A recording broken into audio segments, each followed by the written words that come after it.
Gujarat anti terrorist સ્ક્વોડે સુરતના સિંગણપોર વિસ્તારમાંથી દવામાં વપરાતી પ્રતિબંધિત સામગ્રીની આંતરરાષ્ટ્રીય બજારમાં ગેરકાયદેસર નિકાસ કરનાર એકને ઝડપી પાડવામાં સફળતા મેળવી છે।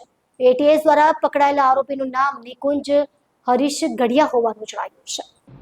પ્રાપ્ત વિગતો અનુસાર આરોપી એટોમિડેટ એપીઆઈ નામની બેઝિક મટીરિયલની નિકાસ કરતો હતો, જેનો ઉપયોગ વિવિધ દવાઓના ઉત્પાદનમાં થાય છે। જોકે કાયદાકીય કાર્યવાહીથી બચવા માટે આ સંવેદનશીલ મટીરિયલને એલોવેરા પાવડર, ગ્રીનોપોલ 24 અને કાર્બોમોરના સેમ્પલ તરીકે ખોટી રીતે લેબલ કરવામાં આવતું હતું। પોલીસ તપાસમાં સામે આવ્યું છે કે આરોપીએ નિકાસ માટે કસ્ટમ વિભાગમાં ખોટા દસ્તાવેજો રજૂ કરીને મુંબઈ એરપોર્ટથી આ માલ મલેશિયા અને થાઇલેન્ડ મોકલ્યો હતો। આ રીતે દવાના કાચા માલની ગેરકાયદેસર નિકાસનો ગુનો ગુજરાત એટીએસ દ્વારા નોંધવામાં આવ્યો છે। એટીએસે નિકુંજ ગઢિયાને નામદાર કોર્ટમાં રજૂ કરીને 10 દિવસના રિમાન્ડની માંગણી કરી હતી। રિમાન્ડ દરમિયાન તપાસના મહત્વના મુદ્દાઓ રજૂ કરતા પોલીસે જણાવ્યું હતું કે આરોપીઓએ કયા લોકોની મદદથી આ મિસલેબલિંગ અને ખોટા બિલો બનાવ્યા, તેમજ આખા કાવતરા પાછળ કોઈ આંતરરાષ્ટ્રીય હાથ છે કે કેમ તેની તપાસ કરવાની બાકી છે। પોલીસને શંકા છે કે આ નિકાસમાંથી મળતી રકમ કોઈ આતંકવાદી પ્રવૃત્તિમાં વપરાવાની હતી કે શું, તેમજ આ પૈસા કયા બેંક માધ્યમથી આવ્યા તેની પણ તપાસ કરવાની જરૂર છે। કોર્ટે પોલીસની રજૂઆતોને ધ્યાને લઈ આરોપીને 2 દિવસના પોલીસ રિમાન્ડ પર મોકલી આપ્યો છે। એટીએસ હવે આ ગુનામાં અન્ય સંડોવાયેલા આરોપીઓ અને નાણાકીય વ્યવહારો અંગે ઊંડાણપૂર્વક તપાસ કરશે।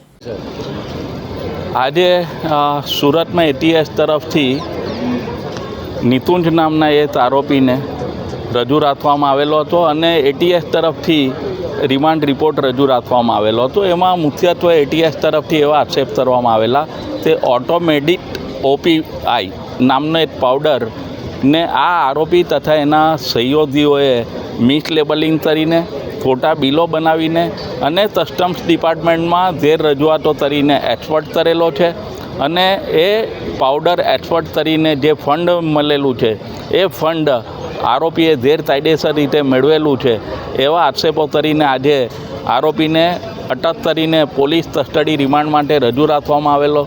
કુલ 10 દિવસના એટીએસ દ્વારા રિમાન્ડ માંગવામાં આવેલા હતા।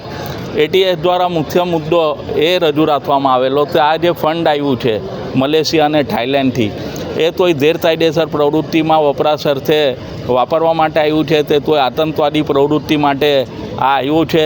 આ ઉપરાંત બીજો મુદ્દો તે જે પૈસા આવ્યા છે એ પૈસામાંથી કોઈ મિલકત ખરીદેલી છે તે તેમ, અન્ય કોઈ આરોપીઓ સામેલ છે તે તેમ, આરોપીએ જે રો મટીરિયલ પરચેસ કરેલું હતું એ કાયદેસર રીતે પરચેસ કરેલું હતું તે તેમ, અને આરોપીના કોલ ડિટેલ્સ અને બીજી વિગતો તપાસ કરવાની છે। મલેશિયા ખાતે જે ગુનો થયો છે, થાઇલેન્ડમાં જે ગુનો થયો છે એ બાબતે તપાસ કરવાની છે। એવા મુદ્દાઓસર 10 દિવસના પોલીસ રિમાન્ડ માંગવામાં આવેલા હતા। આજે અમો તરફથી આરોપી તરફથી એવો બચાવ લેવામાં આવેલો કે જે પાવડર પ્રશ્ન હેઠળ છે એ પાવડર સરકાર દ્વારા પ્રતિબંધિત પાવડરની વ્યાખ્યામાં આવતો નથી। એ બજારમાં ખુલ્લેઆમ વેચાણ થઈ શકે છે અને ખુલ્લેઆમ ખરીદી શકાય છે।